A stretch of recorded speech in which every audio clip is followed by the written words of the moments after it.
আমি এখানে কারো সাথে শত্রুতা করতে আসিনি, শুধু অন্যায়কারীর পাওনা বিচার বুঝিয়ে দিতে এসেছি।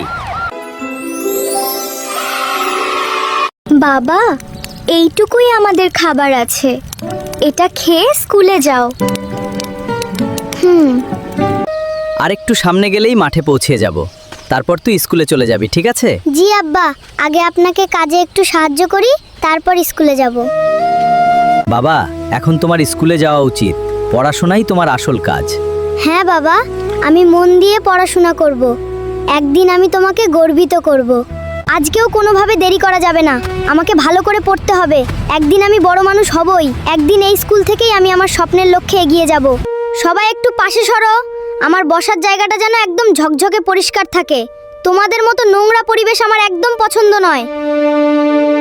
আমার বইটা পুরনো হলেও স্বপ্নটা কিন্তু একদম নতুন। দেখেছিস, আমার এই ব্যাগ আর বইগুলো শহর থেকে আনা, এগুলোর দাম তোদের অনেকের পুরো বছরের খরচের থেকেও বেশি। সবাই কত সুন্দর সুন্দর পোশাক পরে এসেছে, তবে আমার যা আছে সেটা পরেই আমি গর্বিত। দেখো দেখো সবাই, ভিখারিটাও আজ অনুষ্ঠানে হাজির হয়েছে।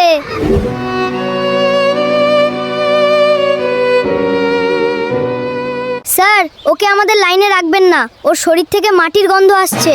বেগুন, চুপ করো, বিদ্যালয়ে সব ছাত্রই সমান।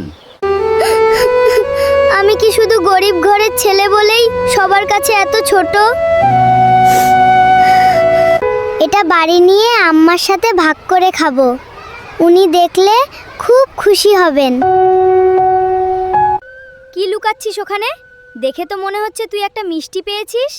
দয়া করে পথ ছাড়ো, এটা আমি বাড়িতে নিয়ে যাব।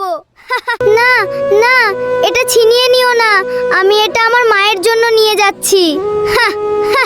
এখন এটা আমার হাতে।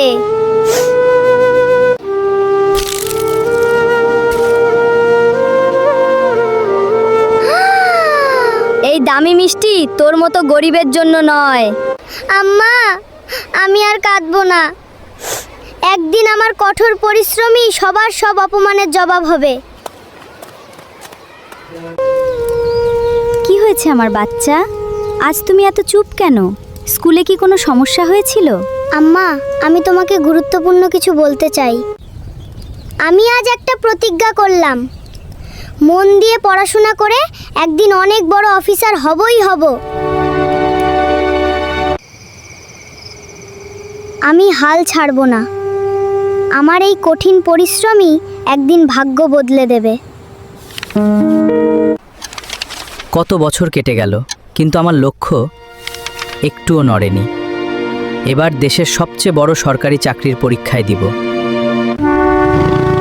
এই আলু, তোর ওই সরকারি লালবাতি গাড়িতে চড়ার স্বপ্নটা কত দূর? আজ হেসে নে, একদিন আমার সময় সব কিছুর জবাব দেবে।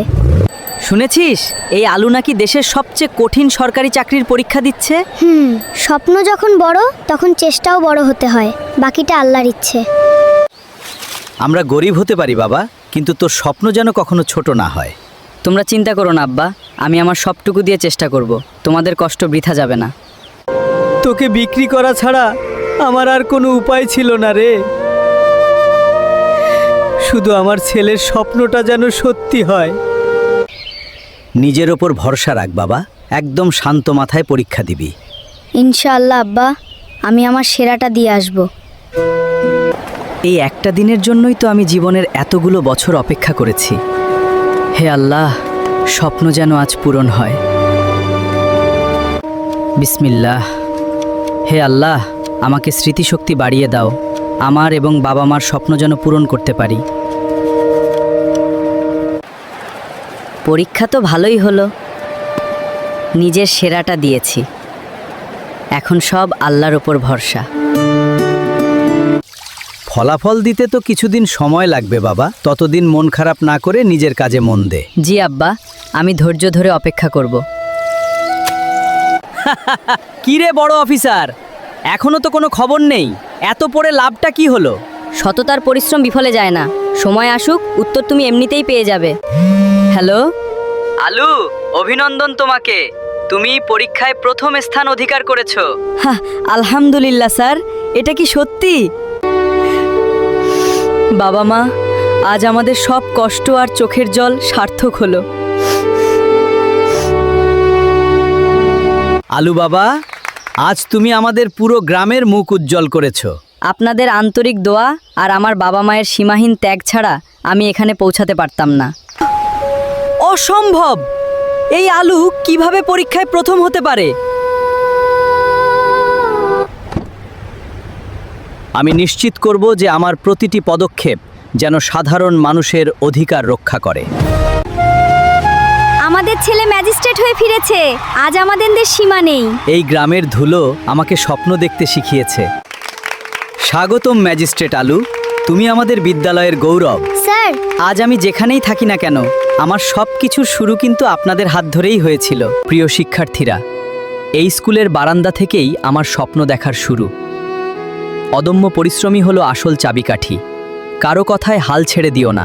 আলু, আমি তোমাকে নিয়ে অনেক উপহাস করেছিলাম। আজ নিজের ভুল বুঝতে পারছি। মানুষের মূল্য তার সম্পদ এবং পোশাকে নয়, তার সততা আর চরিত্রে প্রকাশ পায়। আজ আমার নতুন পথ চলার প্রথম দিন। সততা আর ন্যায় বিচারই হবে আমার একমাত্র পরিচয়।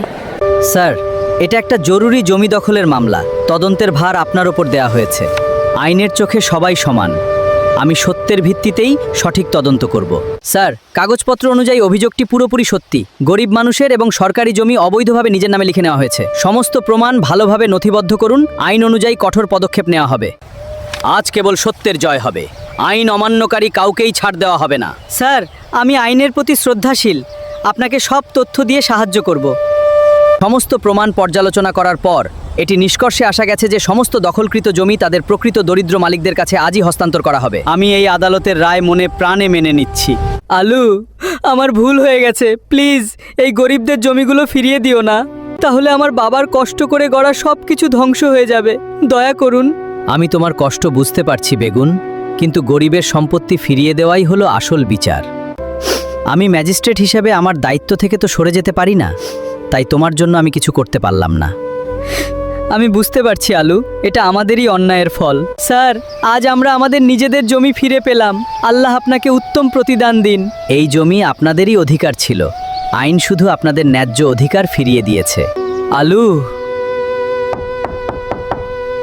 আমি তোমার সাথে একটু কথা বলতে চাই।